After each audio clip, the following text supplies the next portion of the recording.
Telegraph ব্যবস্থা হলো এমন একটা যোগাযোগ ব্যবস্থা যেখানে বৈদ্যুতিক সিগন্যাল ব্যবহার করে বৈদ্যুতিক তারের সাহায্যে দূরের কোনো অঞ্চলে যদি কোনো জরুরি তথ্য বা খবর পাঠানো হয় তাকে বলা হয় টেলিগ্রাফ ব্যবস্থা।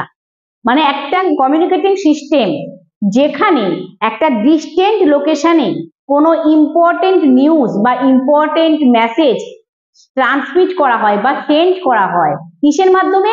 ইলেকট্রিক্যাল সিগন্যাল ইউজ করে, ইলেকট্রিক্যাল ওয়্যারের সাহায্যে।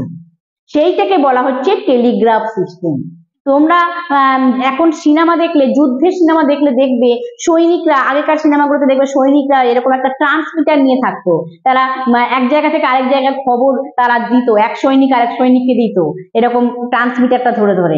এটাই টেলিগ্রাফ ব্যবস্থার একটা মানে যোগাযোগ ব্যবস্থাকে উন্নত করা। যোগাযোগ ব্যবস্থা মানে তারের সাহায্যে খবর পৌঁছে দেওয়া। এখানে যোগাযোগ মানে কিন্তু পরিবহন যোগাযোগ নয়, মানে এটা হচ্ছে খবর পৌঁছে দেওয়া, এক প্রান্ত থেকে আরেক প্রান্তে খবর পৌঁছে দেওয়া, দূরের কোনো অঞ্চলে ডিস্টেন্ট লোকেশনে নিউজ পাঠিয়ে দেওয়ার জন্য। এটাকেই বলছে টেলিগ্রাফ ব্যবস্থা।